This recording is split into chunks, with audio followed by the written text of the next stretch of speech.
Today, I have with us, everybody, someone that you probably don't know, but you probably should. And she is here to deliver some really big news that's going to affect both the sealed and the graded games world. But I don't want to get too far into that yet. So, with me today, I have Valarie McLecky, the head, I don't want to make sure I get your thing right here, managing director of the video game services at Heritage Auctions. Thank you so much for being here today, Valarie. That's right. And thanks for having me, Greg. I'm super excited to be here. It's funny because I cover these Heritage Tuesday weeklies almost every week, unless, as some people know, if I have a girlfriend's cousin's uncle who has a birthday that falls on a Tuesday. But I think people just kind of take it as this faceless entity that just churns out video games every single week. And there's actually someone behind it all, you guys. And, and that's kind of why I wanted to bring you on today to do the announcement yourself, because people might as well know who you are and that who, if they actually do consign with Heritage, you're who they're going to be dealing with. More than likely. Yeah. I mean, we do have a few other specialists in house at this point because of, the immense growth that our categories experienced over the past few years. But I've been here since the beginning, pretty much. Yeah, since its inception, essentially. Hey. Yeah, that's pretty much correct. So, I did catch wind that Heritage was interested in starting to offer video games through their comics department through someone I know at Heritage. And that was essentially how I sort of got my foot in the door. But I did have to write up a 10-page business proposal and meet with leadership and do all those things before I actually came on just part-time to see if it was even going to be a viable category for them. But 3 years later, here I am full time. So, guess it worked out. How long did that 10-page proposal take you to do? Was that weeks or months? Well, I mean, they gave me a time frame, I think, of just a couple of weeks, but the first week and a half was spent thinking, oh man, what is a proposal supposed to look like? Before I actually realized, okay, I need to just put the pedal to the metal and get something on paper and then edit it. But about a couple of weeks. Yeah, that's insane. I would approach it the exact same way. I wrote essays at the very last minute for everything. So I just work better under pressure. I feel like a lot of us do. Good way to put it. So in your current position now, then, what is your scope of your job with Heritage? Well, it's evolved quite a bit since I started. Initially, I was doing everything, cataloging the games, entering them into sales, contacting clients, you name it. At this point, things have sort of changed to where I'm taking more of a leadership role for the category. I basically make sure the wheels stay on the road. I still work with clients directly and do some describing, but for the most part, those are things that I've entrusted to other people on our team. That's nice. That's nice to finally be able to step back a bit and have it almost not fully autonomous, but like you said, a more leadership role in your position. Yeah, we're definitely far from autonomous, but I do really enjoy being client facing. That's probably one of my favorite things about the position. Being able to just sort of oversee the growth of the category is wonderful. Yeah, that's fantastic, and growing it has since it's been insane, really. It's been like a roller coaster ride. Yeah, I believe you fully. Yeah. I believe it fully. So with all of that, I'm going to let you just share the news you have today. I think it's a big deal. We'll see how other people feel, but I think this is huge. Okay, well, I'm really excited to announce, I know that it kind of worked its way through the rumor mill, but we are going to be offering VGA games in our venue moving forward. We recently came to the decision to do that because we recognized we were the only venue in this space that wasn't doing it yet, and it just it didn't make sense for us anymore to not offer them, especially since, we're going to be offering CGC when they release, and VGA has such a, dedicated base of users and clients anyway. It just seemed to make sense. Yeah, for it was sure. the right time. It's And honestly, I feel like I should have given the green light sooner, but at least we're here now. I mean, yes, like I am glad that it's a good point. I wish you guys would have sooner as well. I mean, I did just consign with you guys, and it was like I had to go through the process of flipping a VGA game to WATA. And it was like, I really want to use you guys. Like I wanted to use the Heritage service, and you were locked into also having to use the WATA service. And I think there are a lot of people out there who will want to take advantage, use the service of Heritage Auctions to consign without having to run the risk of regrading, or in my case, like I'm in Canada, I just don't want to have to ship stuff. Like there's people in Europe who would have to regrade if they wanted. And it just, I'm sure you see horror stories of customs opening games ruining stuff. Sealed games are just unique in that fashion as well, where regrading is freaking risky. It's risky to do all this shipping and travel. Yeah, I know. And there's a few things I'd like to speak to there actually. So yes, I agree. It definitely gives sellers who are international more flexibility. And it also gives clients more flexibility in general. But we probably still will recommend crossing into WATA holders for the most part, or CGC, depending on the game. Just because from what I've witnessed in venues so far that offer both services, it seems that WATA games do realize stronger, more favorable prices than the VGA counterparts. And a few people have said, well, maybe that's because Heritage isn't offering both yet. And it's like, maybe, but it's kind of a chicken or the egg question. You can't really say that is the reason until you've got some data to back it up. Yep. So, at least we'll have some clarity moving forward, and allowing the market to decide, which is really, our overall goal in this is to, have the market decide and, be as transparent in this space as we possibly can be. And I'm glad you brought that up there with the actual, the values that might be realized, because you are absolutely correct. Just because you guys are going to accept VGA does not mean VGA is going to double overnight.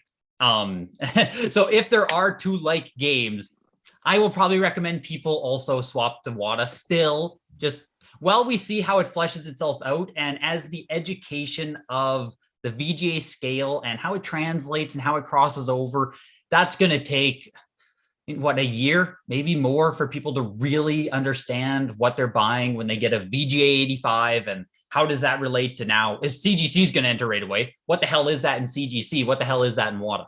So it's going to be a big education push here this next year. Absolutely. And I'm sure that, certain games are probably going to do better with certain grading services. You'll probably have to make sort of a strategic decision when it comes to whether or not you want to cross something into a different holder or not, because it's not going to be a one size fits all solution either way. That's how we approach it when we get something in house. For other categories, we'll take a look and we'll say, well, is this really going to cross well to this other service? Will it sell for more? No, we'll just leave it in the holder that it's in. And that's the same approach that we'll have with VGA and WATA, unless, we see that one outpaces the other. Basically. Yeah. Always make the best decision for your client at the time, type of thing. Right. Yeah. Exactly. Yeah. I try to, that's good. The biggest thing for myself with this coming is, even if I'm not going to consign, I am so excited to finally start seeing some odd size stuff come to the WATA auction blocks. Like we're talking collector's editions, we're talking PS3 and PS4. Basically, WATA still doesn't do those either. 3DS, Vita, like there's your guys' offerings now is going to expand so much, where so many more games are going to come to market, and that's what I'm most excited for. Yeah, that was one of the biggest drivers in the decision, just because we didn't want to turn away really interesting things that people really want to see in our venue. I mean, and besides, selling them raw, while that was something that we did for a while, it just wasn't a perfect solution. It's definitely better to sell it in a holder because it provides the potential buyer with, peace of mind that what they're buying is genuinely sealed. And it also gives security to the consignor because, they know that they're maximizing their buyer pool by having that objective third party backing up the authentication. Absolutely. That was always a weird thing to me is when I saw raw games coming across your auction block and kind of was like, where the hell's VGA? Like, get them in here. So, and I mean, I'm sure you saw, I'm sure you saw the other night speaking there to how many more games you can have. Like Certified Link just ran 2-day auction there over 2 days. It was like an 8-hour auction. Every 30 seconds a VGA game was selling. That was probably like 1,000 games that, prior to this swap, a lot of which, well, I mean, all of them, they're VGA, but a lot of which you wouldn't accept because, like I said, Vita, 3DS, collector's editions, there's just so much out there. I know. I'm very excited for, what we're opening ourselves up to now. No, that's awesome. Likewise. And then obviously the biggest elephant in the room, why didn't you guys take VGA for the past 2-ish, 3-ish years? Well, there was like a gentleman's agreement between, Heritage and WATA that we would offer their grading service primarily. Okay. And, that's really not all that unusual for the collectibles industry because every category has its preferred grading services. And there were, some concerns with, case security, which I think I may have mentioned to you the other day. But even and it's not like I don't still have some of those same concerns myself.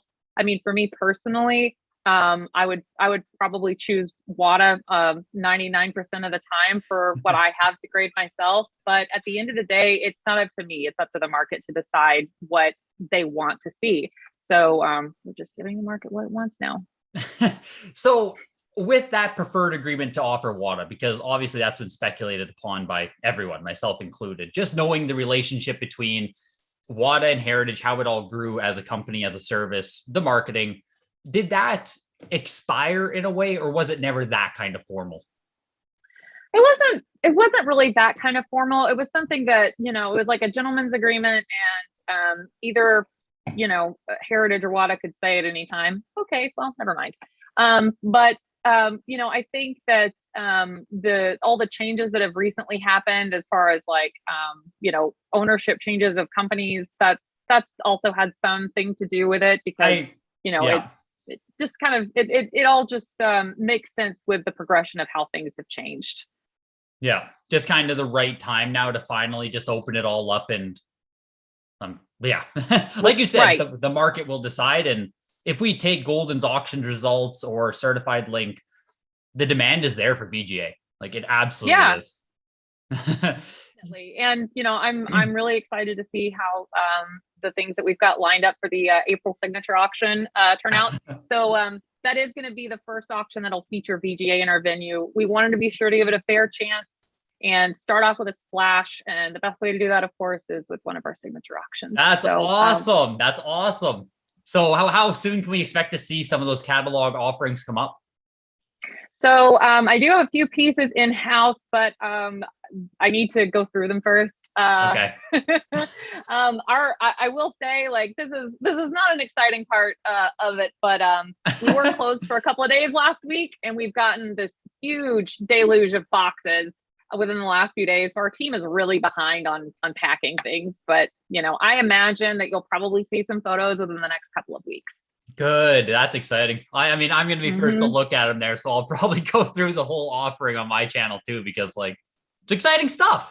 It's funny. It's funny being this excited about the market. I went on a bit of a tangent there last night during my stream. It was like 3.5 hours in, and I just, when you just start talking and it's like, I'm on a tangent right now. I'm riffing. But yeah, you're like, I'm feeling this. Exactly. Yeah, no, I know. But it was all about how if you don't like the market excites me, reselling excites me, game collecting excites me. All of those aspects are like addicting to me. It's almost like gambling in a way. It's dopamine hits. And it's really hard to explain the excitement of like those aspects to someone who just doesn't want to be a part of it, I guess. Like, I don't want to be like, with no negative connotation, a collecting purist who is just like, oh, the market, like that sucks, selling games, that's bad. On the other side of it, the people who enjoy that, it's like, oh my God, this is like, I'm going to have to watch the market so much. I'm going to have to do so much research. I'm going to have to do so much analysis. Like, that's exciting. It's fun. Yeah. Like, yeah, it's a whole different side of collecting. It still is collecting to me, but like, it's a whole different spectrum.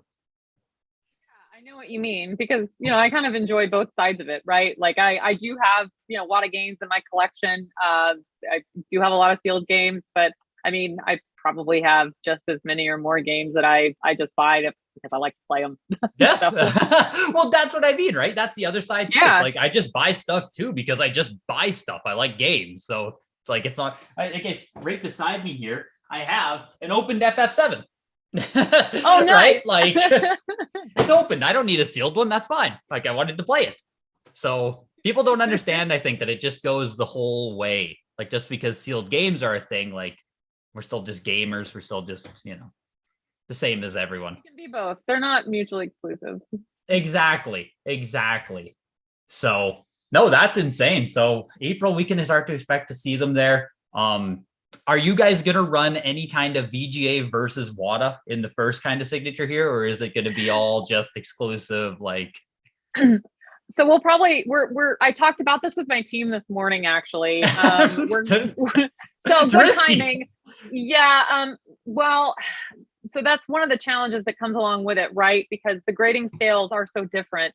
I know for me, I have a really hard time sort of, I guess, breaking down what the VGA scale is. And so we want to be sure that when we sort these games, that if there's like 2 copies of the same game, that, the VGA 85 and one's a WATA 96, that we, arrange them accordingly so they're not going to compete with each other. Because, I mean, it's like, how do you compare the two when the grading scales are so different? I know. So, yeah, that's definitely something that we're going to probably have to learn as we go. But I think that it's going to be a little bit more clear once we actually get the lineup finalized, which usually doesn't happen until the consignment deadline, because typically once one of our signature auctions closes, that's when people decide what they're going to send in for the next one. So it's like the 2 weeks or 2 or 3 weeks following the close of an auction, that's when we get, like, I want to say 75% of the material for the next one. It makes perfect sense. Like, you see the market action. It's like, no, I don't need to own this anymore at price X. Right. Like, I did it myself. It just is what it is. And there's my can't not sell it price. There we go. Exactly. I did it myself. So it just is what it is. I was going to say something there, though. Just give me 1 second here. Yes, you were talking about the crossovers of the VGA and the WATA, like an 85, a 96, a 94. That's when it gets so difficult for even people who are so well versed in the VGA scale, like myself. Like, I can look at 4 different VGA 85 games, and people ask me all the time, like, oh, what's this Mario 64 going to cross for on the WATA scale? And I'm like, could be an 8.5 A++. It could be a 9.6 A. Like, right, exactly. I don't know. Not all of them are made equal. And especially if you dip below 85, the amount of variance you get, because the seal and the game are held in one grade, the amount of variance you get it's insane, honestly. Yeah, there's not really too much variety within the grading scale. As far as I've seen, I feel like most copies that I've run across are either VGA 80 or 85. Like, I would say 80 to 95% of the ones I've seen so far have been in that range. So it's kind of hard to, that's kind of like your near mint level, but it's like within there, there's so much. Does that mean it's punctured? Does that mean it has a little bit of rip? Does that mean it's perfect, but the box has it's going to be one tough education thing, but I am happy that they're finally going to be introduced to Heritage, regardless of any growing pains there. And like you said, the market's going to decide what it wants to do. Yeah, exactly. And we'll just, go with the flow, basically. Flow like WATA. Oh my God. I took your joke. Got it. You did. It's fine. I It's really all enjoyed good. it. So on that, then that is basically the crux of the big news that is coming here. But now I do just want to hit you with some fun questions where people can sit in the comment section and completely judge you for your answers. So Awesome. I'm ready for it. I'm used to getting judged. What do we good, got? good. Favorite game growing up? Oh God, that's hard. So it's probably either Pokemon or Luigi's Mansion. My first game ever, that was mine personally was Pokemon Yellow. But then Luigi's Mansion was just like really near and dear to my heart because I played that with my mom. That was like the first game that she really kind of took to with me. So That's insane. That's awesome. What a nice yeah. memory of that. I think, like, speaking of that, now I want to think, but the first game that I really have memories of my mom playing with me was Dragon Warrior 1, because I would have been, I was probably like 4 at the time, right? Like absolutely too young to be playing Dragon Warrior. So mom would have to like sit down and console me and be like, I don't know what we're doing, honey. Like, I don't know what. And we would sit like there learning it with you. But yeah. the learning curve was like different like for both of you. No, that's what I mean. And if you've ever played Dragon Warrior 1, if you don't have like the guide or the manual, you can't beat the game. Like, there's nothing going on. So oh yeah, those old school RPGs are so hard for that reason. Like yes, you just kind of have to stumble around and figure it out, or talk to every NPC. Yeah. Yeah. Next question then. Favorite gaming franchise? Again, very difficult because Pokemon is really near and dear to my heart, but love Mario too. But then I've been playing. I play a lot of like more modern games too. I think the last big blockbuster title I played was oh my god, Last of Us. Yeah, I was way behind on that one. Clearly, I'm still catching up with the general populace. You're talking Last of Us 1. You're talking Last of Us 1. I am. Well, I never claimed to be very good at video games, even though I do love them. Great game though, right? Like, you enjoyed Last of Us? It is great. Yeah, I did. It was awesome. Fantastic. Absolutely fantastic. The ending game. It killed me. Yes, so. me too. Like, me too. When I watched it, I was like, all right. Okay, I get where this is what's happening. Yeah, exactly. Good. No, I still need to play Last of Us 2. Don't feel bad. Me too. I fall behind as well. Once life kind of takes over, like, I would love to game more. But what I wouldn't give to be able to have like at least an hour a day where I could actually play a game. It's funny you say an hour a day because I get anxious if I only have an hour. I'm like, that's not enough time to game. I know. Yeah, I know, because that's why a lot of times I don't, because I'm like, oh man, I only have 30 minutes and that's long enough for me to remember how to play the game. Yeah. Like, it's so dumb. I think it's just from my childhood. I want to etch out like a 4-hour block where tonight I'm gaming, and it's like, I can't do that anymore. I'm going to play Skyrim for 12 hours straight. Exactly, right? Exactly. I get it. So about your own collection then. Or no, most recent game you played. That was Last of Us? Well, I mean, I play a lot of Animal Crossing. I need to take a break. But most recently, I picked up just some like smaller indie titles like Child of Light, and I'm also playing Deltarune right now. I really loved Undertale, so I'm really enjoying that one too. Good. That's the indie scene is where I need to explore more, because most of the games have a time to beat of like 4 to 8 hours, and that's just so much more viable. I know, and I'm only just now recently starting to kind of get into it. So I mean, I can't really say I've played too many of them, but it seems like every time I pick one up, I'm like, I don't know why I don't play more of these.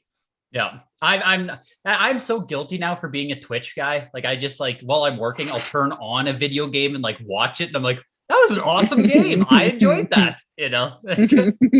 That's kind of my gaming now. I probably need to do that. I'll experience Last of Us 2 someday, probably by watching it. I know that. So about your own collection, what is the favorite piece you have personally?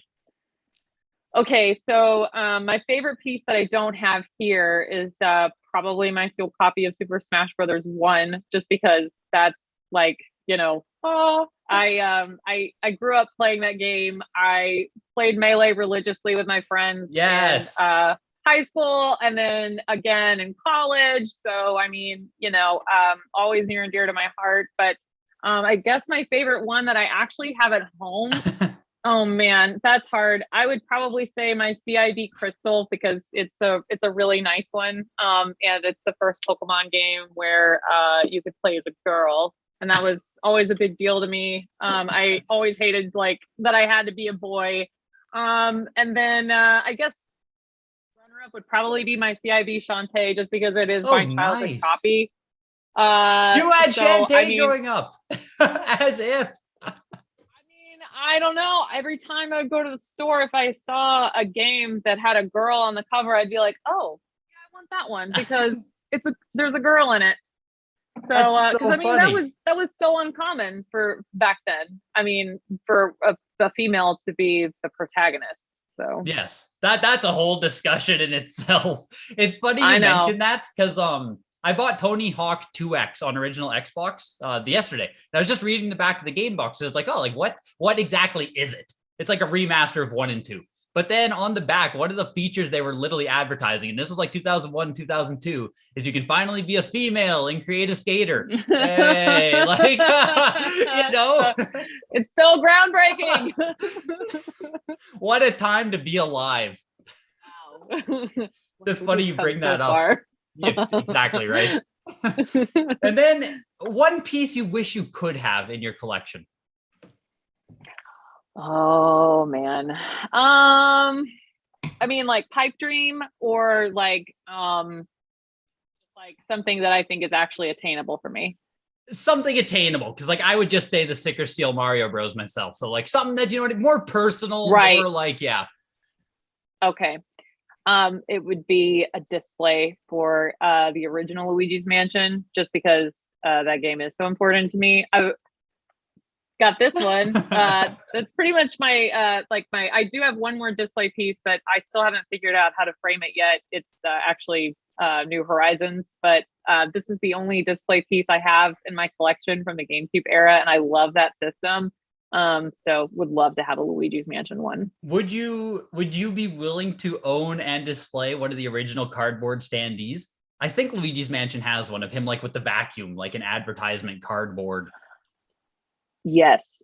The only thing is, I have cats, and one of them loves chewing on cardboard, so I don't really think that would jive very well with my desire to display it. I'd probably have to do it somewhere at the office. Yeah, fair. Yeah. That's fair. I used to have a cardboard one of God of War 2, and like they're massive. They're massive. I mean, I've seen some pretty cool displays in person. Well, I mean, of course, like through the years, but I mean, I've seen them in private collections too, and I'm like, wow, that's really cool. I don't know where I'd put that, but I love it. Dennis just shared on his I don't know, maybe a YouTube video. He did a PlayStation room. I don't know if you saw his little Instagram there.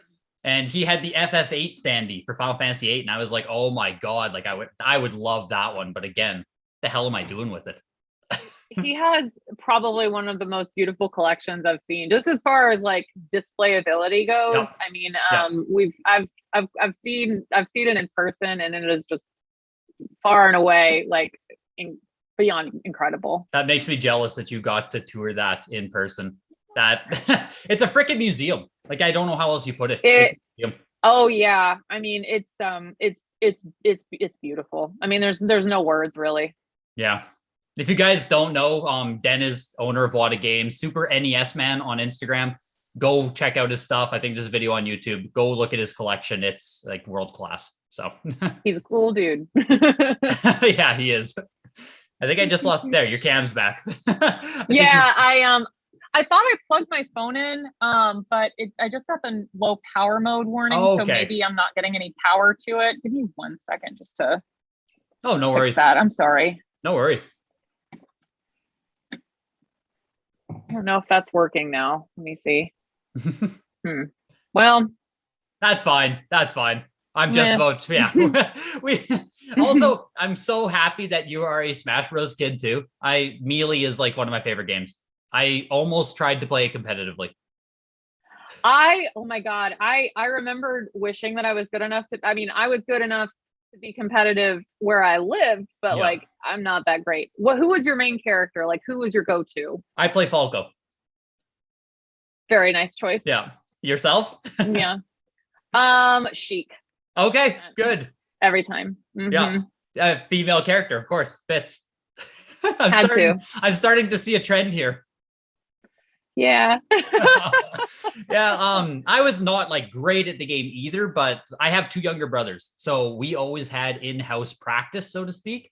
So we eventually did try to go to a local and just like just to see how we perform against other people who actually play the game. And we won a game each, like one game each out of 5, I think, which I mean, accomplishment, that is huge. But you know, it really put into perspective that like, oh shit, we aren't that good.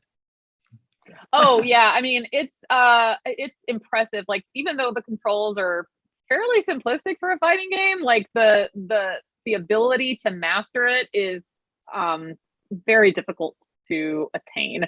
Like I remember a few years ago before the pandemic hit, I went to a video game convention over in Austin, and somebody had set up like this station where you could play Smash Brothers just with a bunch of random people. And I just decided, oh yeah, I'll go ahead and play. And like, I swear to God, I was the oldest person who was playing, and all these kids like whooped me. Like I could not even touch them. Yeah, it was embarrassing. But yeah. That's the issue with the skill gaps there is it's like, I'm not bad at the game. Oh God, I'm terrible at the game.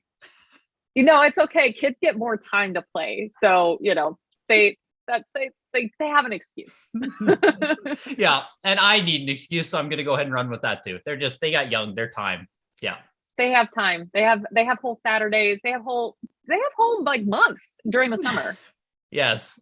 Not our fault. I remember I had to try and like etch out the 1 hour blocks where I'd be like, okay, I'm gonna practice today. I'm gonna practice a video game. This is weird, you know? Mm-hmm. So yeah. But on that note, Valarie, thank you so much for coming on today. I'm really happy I finally got a chance to meet you. I'm sure everyone else is too. And I hope you come back soon in the future. Likewise, Greg. I'd be happy to come back anytime. Awesome. Have yourself a good rest of your day. Thank you too. Bye-bye.